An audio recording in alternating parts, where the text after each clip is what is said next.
and welcome back to another edition of Metcalf's Movie Journal. This is the show where I do quick reviews for the movies that I watch, give them a score out of 10, and then add them to my list. So let's see what movie we're reviewing today.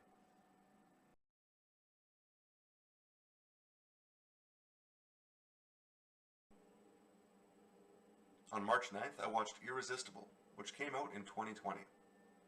And Jon Stewart wrote and directed this political comedy. So it makes sense that he got his friend Steve Carell to play the lead role in Gary Zimmer, a Democratic strategist on a mission to find the left's version of Joe the Plumber, to help rejuvenate the rural vote for the party. The mission brings him to the tiny town of Deerlock in Wisconsin, to try and convince Jack Hastings, played by Chris Cooper, that he should be that guy and run for mayor, all with the huge financial support of the Democratic Party. I was a pretty big fan of The Daily Show back in the day when Jon was still the host, and one of the big reasons was his willingness to call out the stupidity and hypocrisy on both sides. Obviously he leans a bit left, and it's impossible to be truly bipartisan nowadays, but this movie comes about as close as you can, since it's consistently making fun of both sides for how wasteful and corrupt the entire system has become. It's nice too that this was more of a fictional story, as opposed to Long Shot, which felt a bit too much based on real people. And even the one character, Faith Brewster, played by Rose Byrne, could be interpreted as a Kayleigh McEnany stand-in, but if you had no idea who that real person was, you'd still have no trouble understanding the character. That's because it's never about pointing fun at any one person, but rather this whole crazy political circus.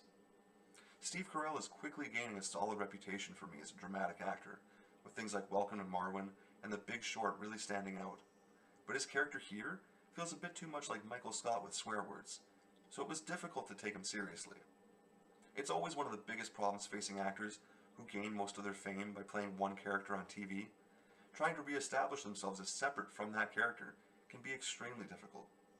It helps a lot having him throw around those swear words, but it wasn't enough for my brain to stop thinking of him as Michael.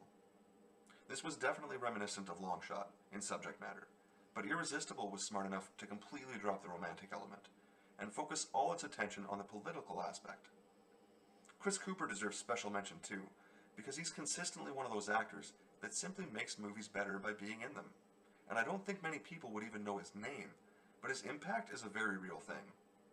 He has this great dry delivery that somehow works in both comedies and dramas, which is a crossover not many actors can pull off.